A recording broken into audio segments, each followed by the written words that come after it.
record this. And let's go ahead and get started, knowing that we'll have some others who will be joining us. Welcome to all of you. For those of you I haven't met, I'm Susan Cohen. I serve as the Associate Vice Chancellor of Alumni and Constituent Engagement here at Washington University. And one of my responsibilities is to oversee our Alumni Association Travel Program. As you can imagine, we had a little bit of a break the past few years, but our travel program is really up and running again, and it is so excited. We actually just had a trip of almost 30 come back from Antarctica with a faculty member, so we had a really good start to 2023. So as some of you know, this trip to Botswana was supposed to depart in 2020. We delayed it for a year, then we delayed it again, and now finally, we're so excited that we'll be able to run the trip this summer. Professor Losos has been very patient. Each time I called him and said, I just don't think we can do it this summer. How about next year? Then I think you might have asked to push it off one summer, but for those of you who have already signed up for the trip, or whether you're here to learn more about the trip, you are in for such a treat. As you'll learn from Donna Barfield, who has joined us from Classic Escapes, the itinerary is amazing, and you all will have the opportunity to spend over a week with one of our renowned faculty members, and have the opportunity to get to know him and learn from him. And it really will be a once-in-a-lifetime experience. So during the next 50 minutes or so, again, you'll have an opportunity to learn about the itinerary, hear a bit from Professor Losos. Donna will give you an overview and then ask questions as well. So with that, I'm going to turn it over to Professor Losos, who's going to share a little bit more about his background and why really he's looking forward to this trip. And what it will mean to him. So go ahead. Well, thank you, Susan. And as Susan said, this meeting's been a long time in coming, and I'm just delighted that we're here, and looks like we're actually going to go this year. I am a biologist, a zoologist in particular. I study specifically lizards are my specialty, how they evolve, how they adapt to the environment. And although most of my research through my career has been conducted on islands in the Caribbean and in Central and South America, I have spent some time doing research in Southern Africa. Beyond that, I've also spent a lot of time just going on safari. Well, that's what this trip is. It's kind of my favorite thing to do. And so a couple of years ago, working with Susan and with the people at Classic Escapes, we designed this particular trip to be a particularly good trip to go see the incredible wildlife of Southern Africa. I can tell you that I've been on safari, going game viewing, East Africa, South Africa, all over the place. Botswana is far and away the best. And the reason is their wildlife is incredible. There is a diversity, as we'll see shortly, of different landscapes with different species and different scenery. And Botswana has done a brilliant job of both protecting their wildlife and regulating the tourism trade. Perhaps you've seen pictures of what often happens in East Africa, in Kenya and Tanzania, where you have a cheetah surrounded by 50 tourist buses. And it's not like that. They limit the number of people in these trips, which means that it's an incredible wildlife experience. So this is going to be a fabulous trip. And we've picked really wonderful places to go and facilities to stay at. And so it's going to be both wonderful being out in nature and seeing all kinds of incredible sights. And then it's going to be just incredibly comfortable as well. I feel almost guilty how great the lodgings will be and so on. But it's going to be a great trip. And that's, I should tell you a little bit more background on me. I'm the director of what's called the Living Earth Collaborative at Washington University. It's a partnership between the university, the Missouri Botanical Garden, and the St. Louis Zoo, which are both leaders in their fields in studying and conserving plants and animals. And of course, WashU has long been a leader here as well. And so the idea was to bring these three great local institutions together to work to understand biodiversity and help protect it. And so that's what I do. As I say, I study lizards and also now cats. So I'm like a full-time zoologist. And so this will be great. That's all I can say. It's going to be a great trip. And that's really all I have to say. I look forward to seeing maybe all of you in a few months. Great, thank you. And now I'm going to turn it over to Donna Barfield, who's our Director of Sales at Classic Escapes. As I shared with someone earlier, I actually had the pleasure of meeting Donna in person last week. We were at a conference together for travel planners and for vendors and tour operators. I learned a lot about planning travel programs and all the opportunities that there are as we think about the travel program going forward. And then again, Donna's going to give you an overview of the trip. There will be time for questions at the end. So if you have questions, feel free to go ahead and put them in the chat, and then we'll save them to the end. Is that okay? Donna, I'll let you get through the presentation. Yeah, that's perfect. Okay. Let's see here. Oops. Okay. Can everybody see the screen? Yeah. Yes. Okay, perfect.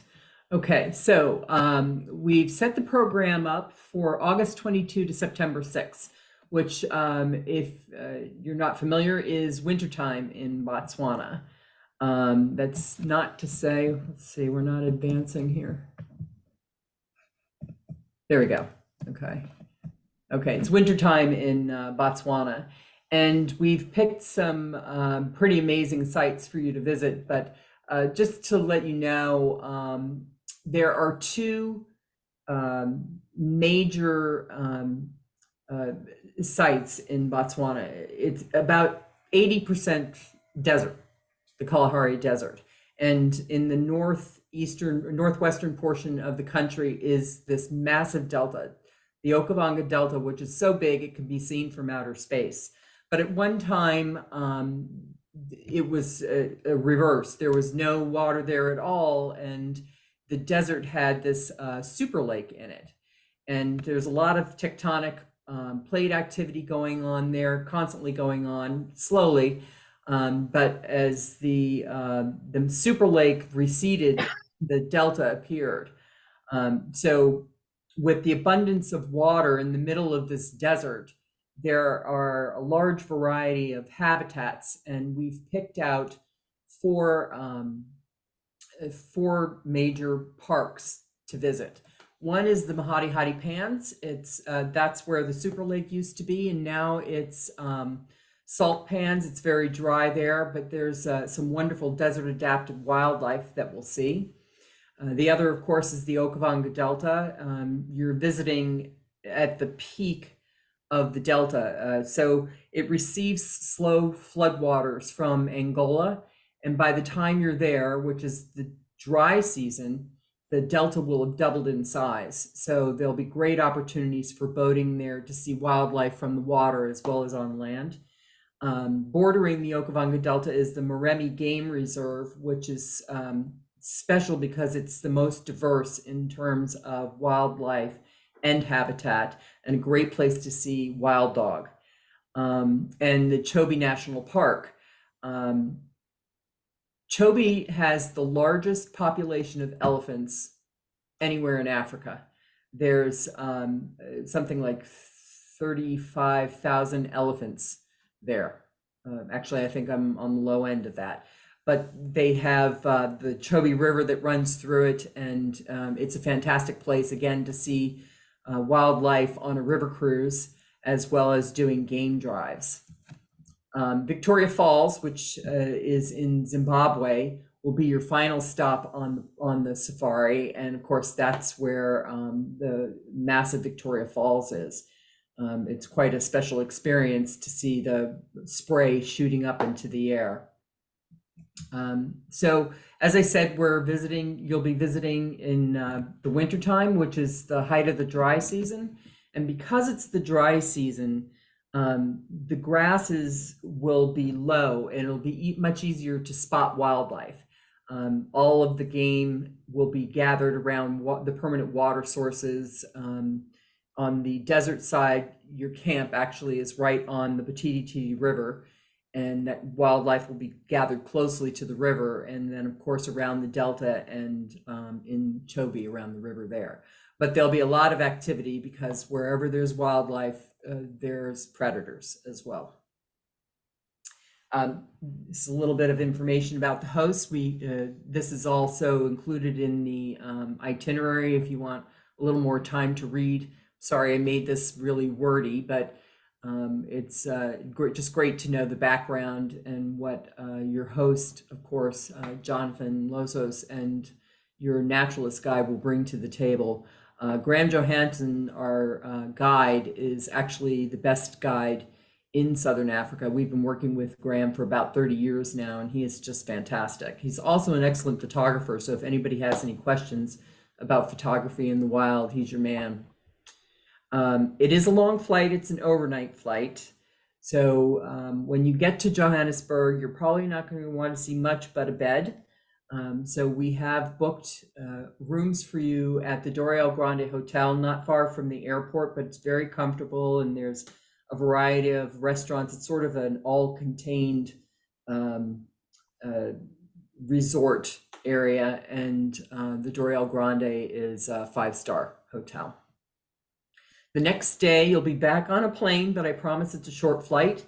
You fly to Mon, which is sort of the staging area for all safaris to Botswana. And from there, you'll transfer by light aircraft. And when I say light aircraft, I mean like a Cessna. So very small planes. They hold a maximum of, depends on how many people we have, but it should be either an 18-seater or it could be a 12-seater. And you'll fly into the desert to the Mahadi Pans for your camp there. And that is a great picture of the Mahadi Pans. As far as the eye can see, it's just sand and salt desert. This is the camp that you'll be staying at, and like all of the camps included on this program, they call them tented camps, but as you can see, that's, well, it's nicer than my living room. But all of the camps have rooms with, they're ensuite with private bathrooms. They have private decks overlooking, as you can see in this case, it's overlooking the Chidi River. So you could actually stay in the camp and see all the wildlife right from your room. But of course, the idea is to get out and explore. So we'll have plenty of game drives while we're here. You'll be 3 nights in the Mahadi Pans. This is on the bottom right is a view from the blind, the hide, or hide they call it, which is sort of a camouflaged area where you can view wildlife.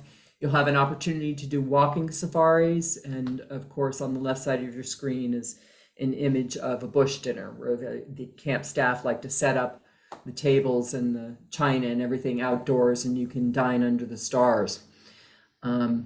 It's kind of a common experience, uncommon experience, being served cocktails at sunset out in the bush or having lunch in the bush. It's quite special.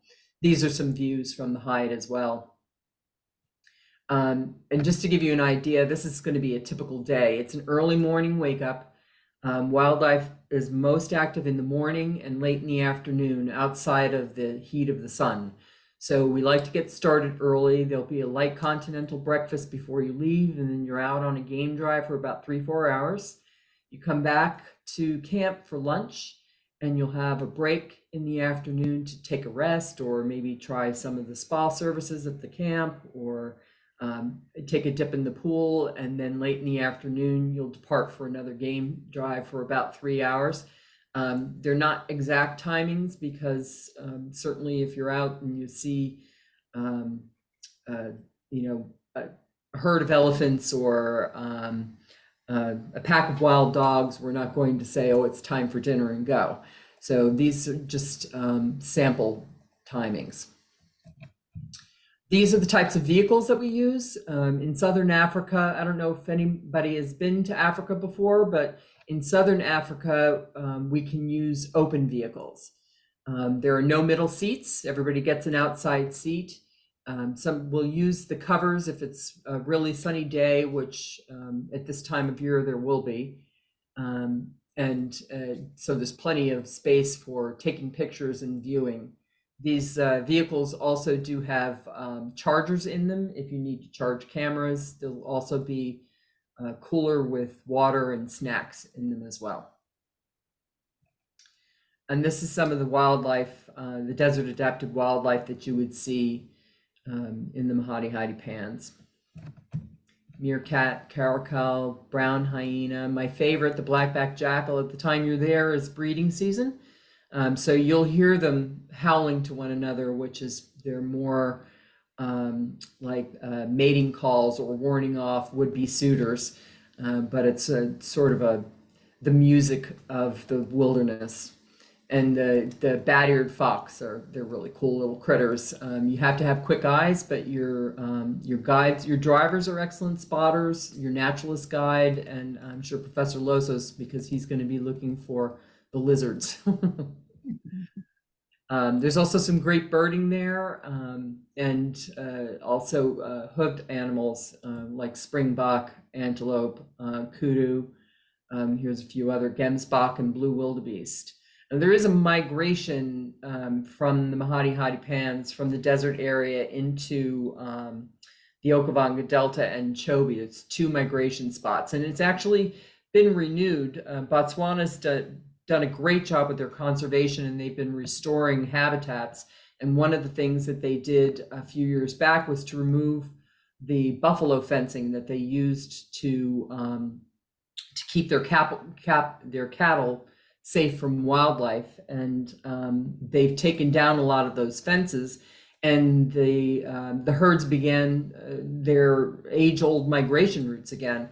And it's believed that it's because the zebra and the wildebeest have a genetic memory for those migration routes. So when you're there, the zebra and the wildebeest will be around the Petite Titi River, but the majority of the herds will already be around the Okavango and the Chobe. They're waiting for the rains. That's what triggers the mass migration. It's not the biggest migration in Africa, but it is the longest migration. So you have about 10,000 blue wildebeest, elephants, antelopes, and their predators, of course. So after 3 nights in Mahadi, you'll board the light aircraft again. All your moving from camp to camp will all be by light aircraft.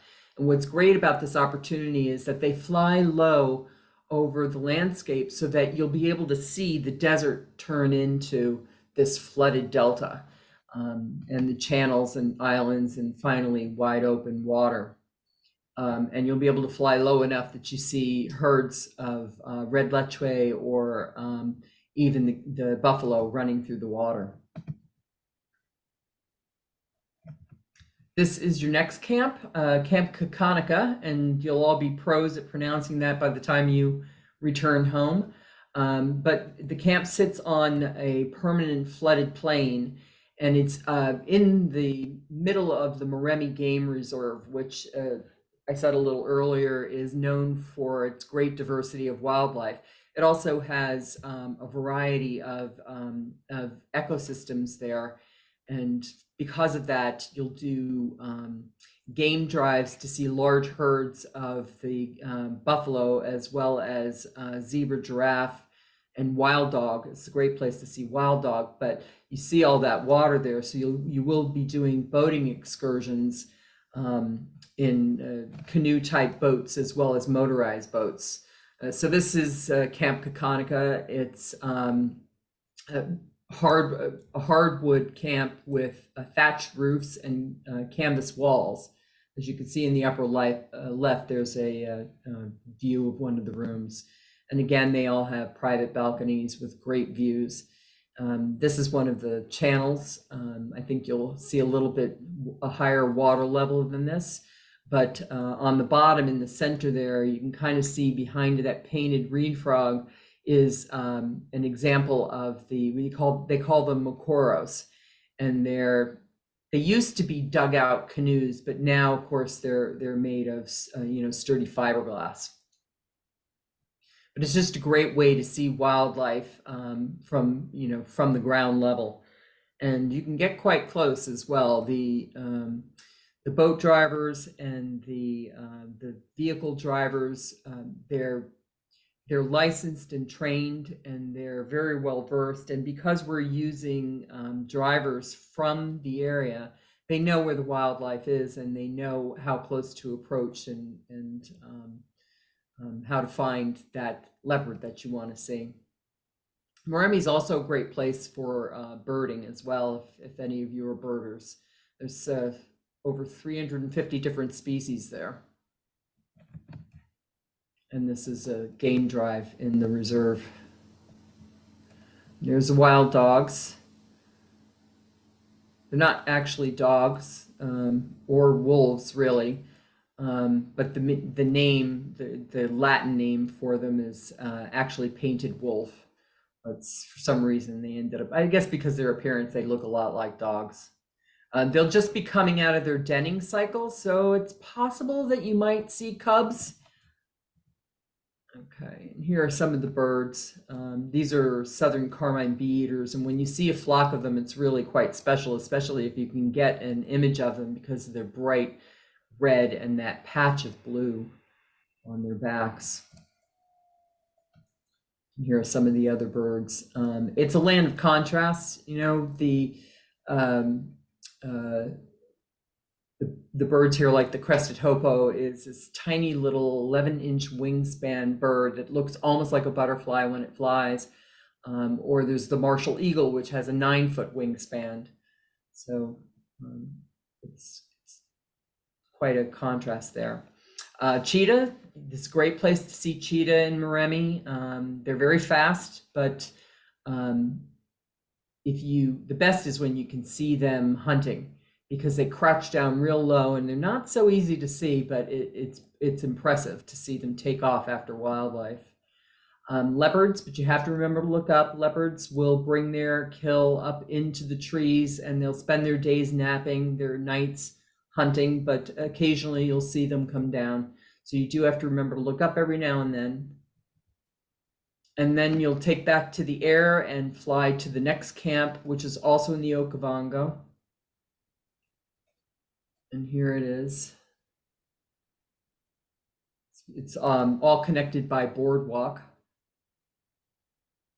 And again, you'll be doing, it's an island camp, so all of your excursions will be either walking excursions on the island or boating excursions, either in a Mokoro or on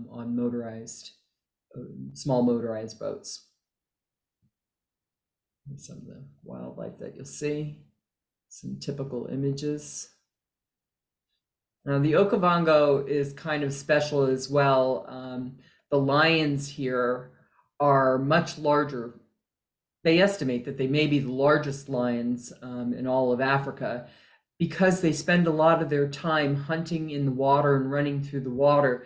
Their muscles have been built up, and there's also, of course, quite an abundance of prey there, so they're very well fed. Beautiful creatures, though. The Okavango and the delta itself is also a great place for birding. Over 400 species of birds here. And then we'll fly to Chobe National Park.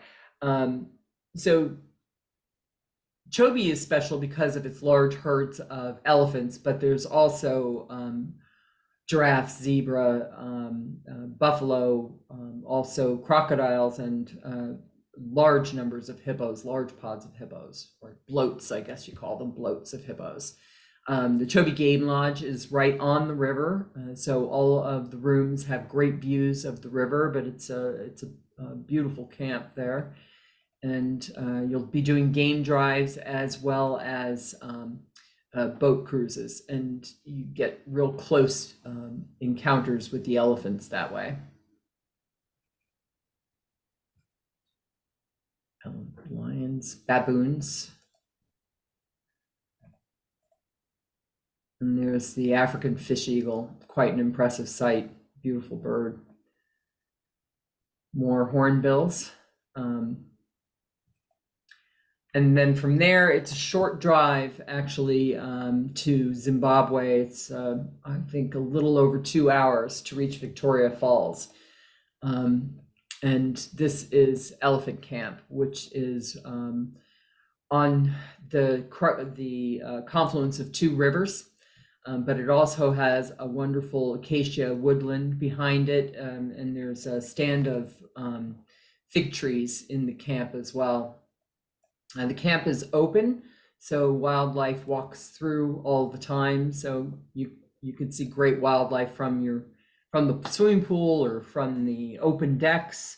You can be in your bathtub there, as you can see, looking out, doing some wildlife viewing. The views of the falls will take a walk. You can see the paths to the falls are actually well groomed, and you're walking through the park there. So it's a great opportunity to do some birding, but it actually winds along and it opens up to different viewpoints of the falls. So Victoria Falls is pretty amazing. It receives something like 130,000 gallons of water rush over every minute or second, I think. And it's a 5,600 foot wide cataract. So what you're looking at in this image is the Zambezi River coming towards you, and then there's just a big crack in the river, and the water just rushes down into this cataract, and it throws up a spray. And they call the river, locally, they call it Moisi Atunya, which means the smoke that thunders. And that's referring to the spray that comes up. We'll also be doing cruises on the Zambezi River. They call it a sundowner cruise, but you leave in the afternoon, so you have plenty of time to do some wildlife viewing. And then, of course, there's cocktails and hors d'oeuvres served. And this is a group that's actually squatting down at the bottom is your guide. That's Graham Johansson and a group enjoying their sundowner out in the bush. Spectacular sunrises. There's another view of the river, and it's a really good view to see, what's happening with that river there. Any really adventurous folks, you can actually do some bungee jumping from the river if you want. I don't think we've had a taker yet. So there is an optional extension. We're calling it Cape Town, but it's actually covers a little bit more than Cape Town. So you get there a little bit earlier, August 17, that program leaves. You'll spend 4 nights at the Taj Cape Town Hotel, which is near the Victoria and Albert waterfront. So there's plenty of places to walk around, but there'll be some wonderful sightseeing too down around the Cape, as well as to the Kirstenbosch Gardens. So the Southern Cape is referred to as the Cape Floral region. So it's its own flower kingdom. And one of the great examples will be when you go to Kirstenbosch Gardens, which is, I'm sorry, I'm jumping ahead here. This is a view of Boulders Beach, where you can see Africa's only penguin species, which is the African penguin or black-footed penguin. Sometimes they're called jackass penguins. They're quite small, but there's a boardwalk system out there, so you can walk out and get pretty close to them.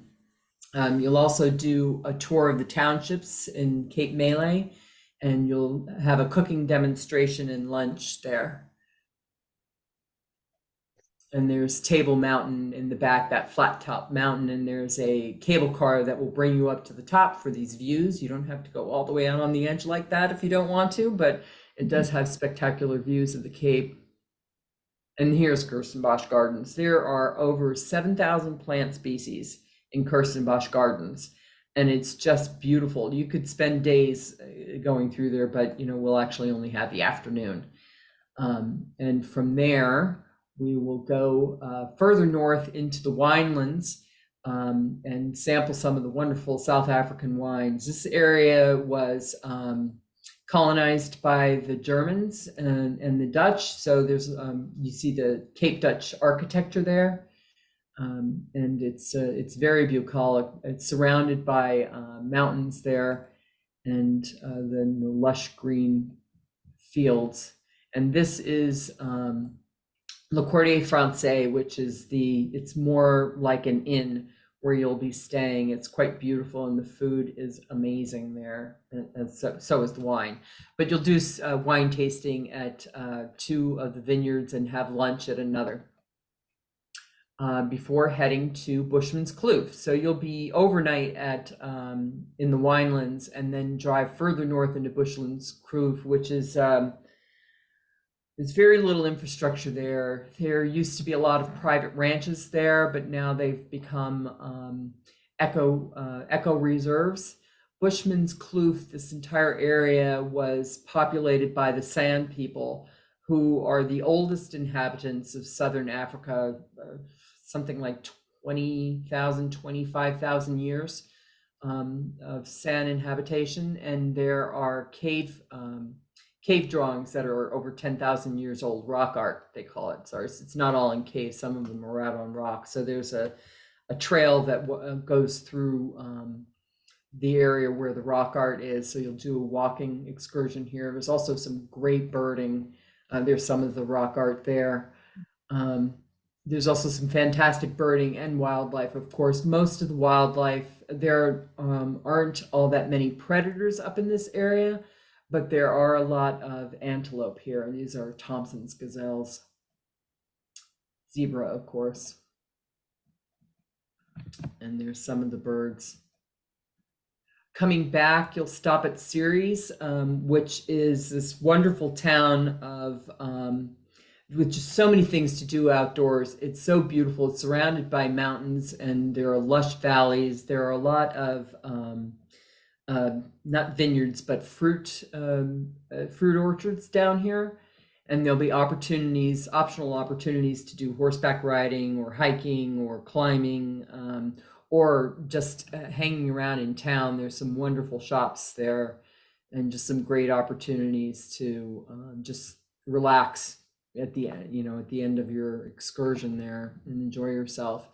Then you'll return to Cape Town, and from there fly up to Johannesburg, where you would meet the rest of the group arriving for the main safari. So these are the prices for the program. If anybody is traveling as a single, there's a supplement for that.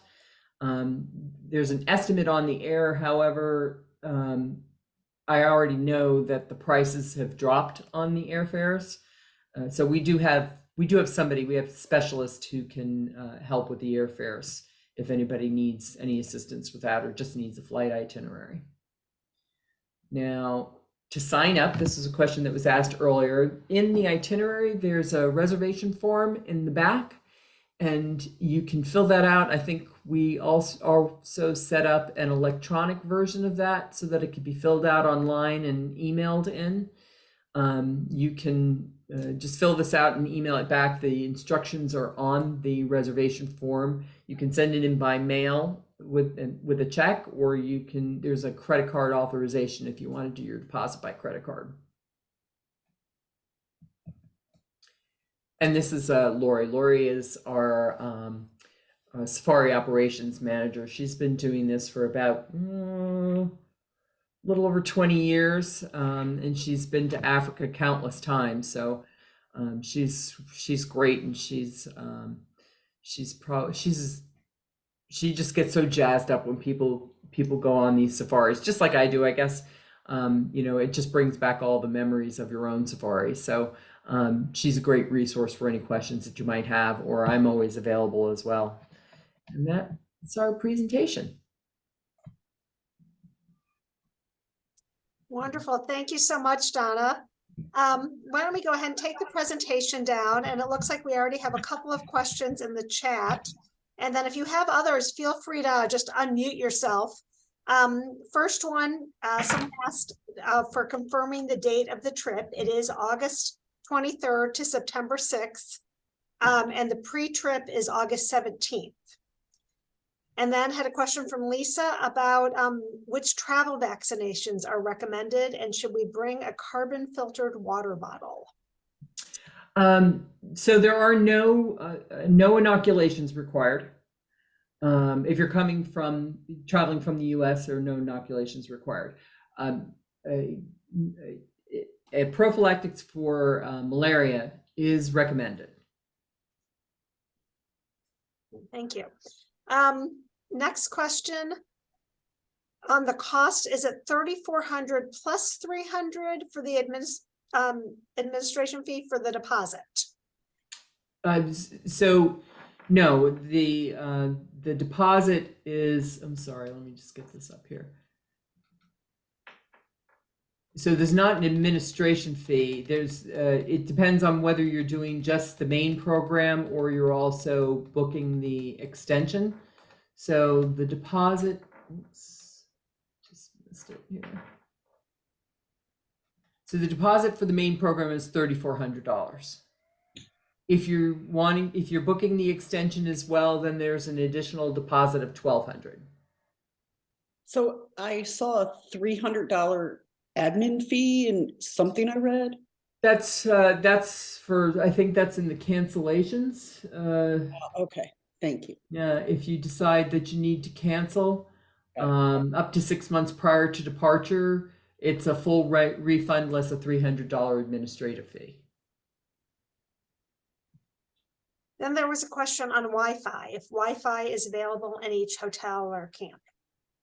Wi-Fi is not available in all the camps. Let me correct that. So there's not Wi-Fi, but there is internet connectivity, and there is a guest laptop available in the camps at the first 3 camps that you're staying at. They don't have Wi-Fi connections, and they consciously did that to keep people engaged in their surroundings and on the safari. When you get to Chobe National Park at the Chobe Lodge, they have Wi-Fi, and there's also Wi-Fi in Zimbabwe at the Elephant Camp, and of course in Johannesburg and Cape Town. Okay, any other questions? Again, feel free if you'd like to just unmute yourself and ask the question. Will there be cell phone reception like at some places? Or? Yeah, there is in some places cell phone reception. There's definitely cell phone reception in Chobe. Let me see. So the last 2 camps, there's cell phone reception. There's not cell phone reception in the Delta, but there is in the first camp. And we actually do, when we send out final documents, there's a contact list at the back, and it notes where there's Wi-Fi, cell phone reception, and hair dryers, because we know that's important to some people. Thank you.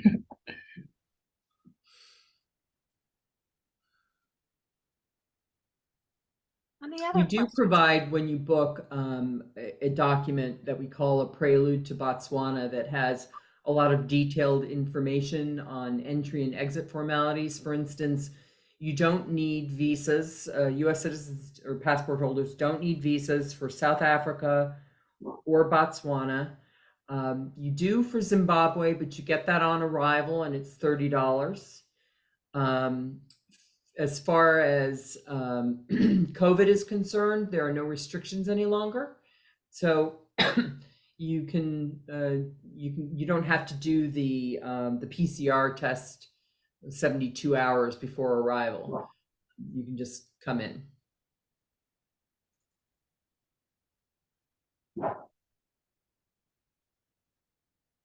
There are some luggage restrictions, though, because you're traveling by small plane, or what we call light aircraft. The luggage is stored in the belly pod of the plane, and the opening for that belly pod is only 12 inches wide by 10 inches high. So we do give you details on, your luggage should be squashable, can't be hard-sided luggage, and it's a maximum of 44 pounds. But if we know in advance, we can make arrangements. You can store luggage. There's our local agent will hold on to luggage for you. So if you're doing the pre-extension to South Africa, for instance, you can bring your big old suitcase on the jet, on the transatlantic flight, and then take a separate duffel bag or smaller bag and just pack your safari gear in that, and our local agent will hold on to your big luggage and return it to you before you fly home.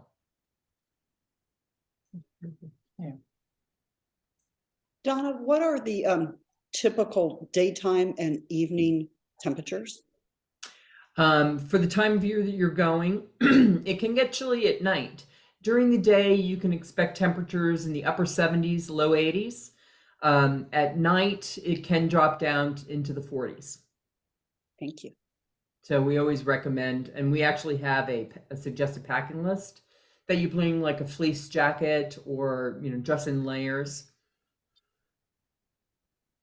If I can jump in here, a typical day, you'll get out at dawn when it will be quite cold, and you'll be driving around in an open vehicle. And so you'll want to be warmly dressed.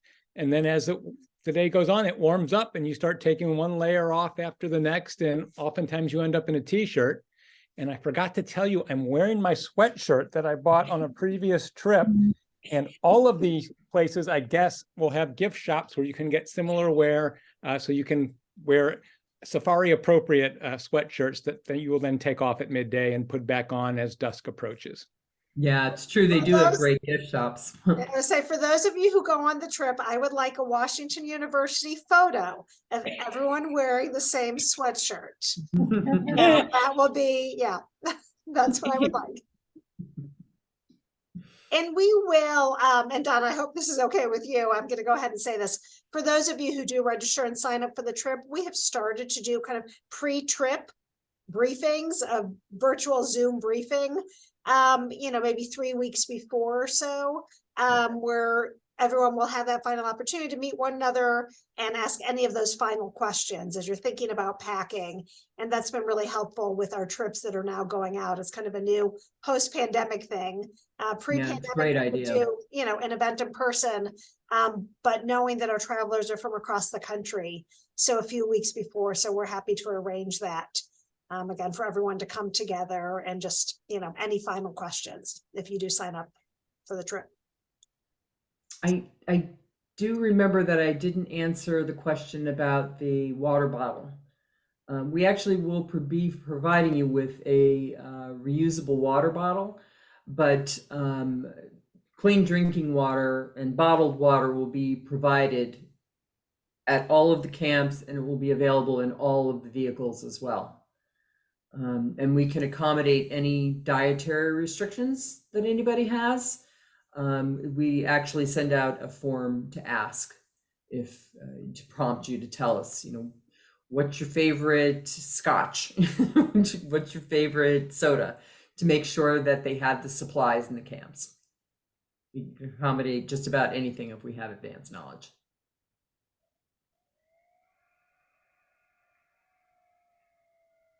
You're all experts. No more questions? You're easy.